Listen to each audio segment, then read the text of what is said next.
Tinanong ng ermitanyong ito si Aling Louisa kung totoo bang sila ang sumasalakay sa kabilang baryo. Tumangbayang ito. Humingi ito ng paumanhin, gawaging mapusok umano ang tagarot. Tapos sinabi ng albularyo na meron daw usapan, isang matanda at iginagalang na kontrata. Tumango naman ang babaeng ito at nakatingin sa lupa. Alam niya ang pinagsasabi ng matandang ermitanyong yon. Mukhang nakakalimot na kayo sa kung kaninong lupa kayo nakatira. Parang nakalimot na kayo kung sino ang nagpahintulot sa inyo na tumira rito.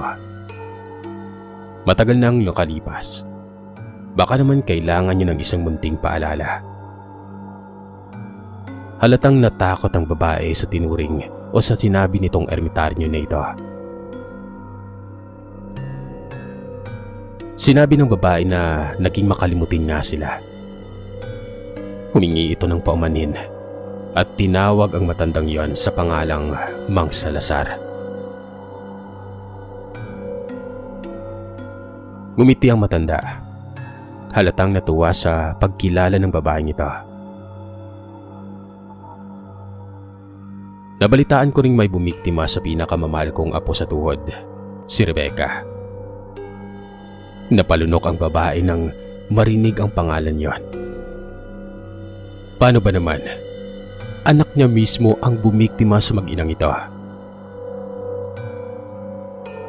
Inalagaan ko pa siya nung sanggol pa siya. Kaya nga matagal na akong hindi nakabisita. Lumaki na siya. Hindi na nakakaaliw na bata pero interesado ako sanang maalagaan kahit saglit ang aking apo sa talampakan. Pero hindi na mangyayari yon.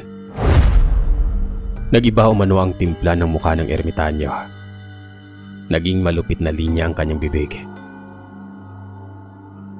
Sinabi nito kay Aling Louisa na nag-iisa siyang humingi ng paumanhin.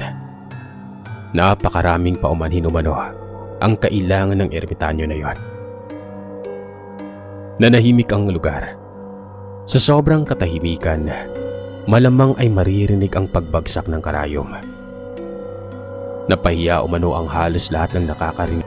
Ang tanging dahilan kung bakit malayo silang nakatira sa baryo ng Ilawod ay ang mismong matandang ito. Siya ang pumayag na manirahan sila sa kanyang malawak na lupain. Wala bang ibang hihingi ng paumanhin? Wala ulit nagsalita nun. Kung gayon, kung walang hihingi ng paumanhin, iisa-isahin ko muna kayo. Paganda na kayong humingi ng tawad, sabihin nyo lang. Kumuha ng isang dakot na buhangin mula sa lupa ang gabunan na ito. Hinipan ito papunta sa mga hindi taong nagkukumpulan. Parang napuwing at nakalunok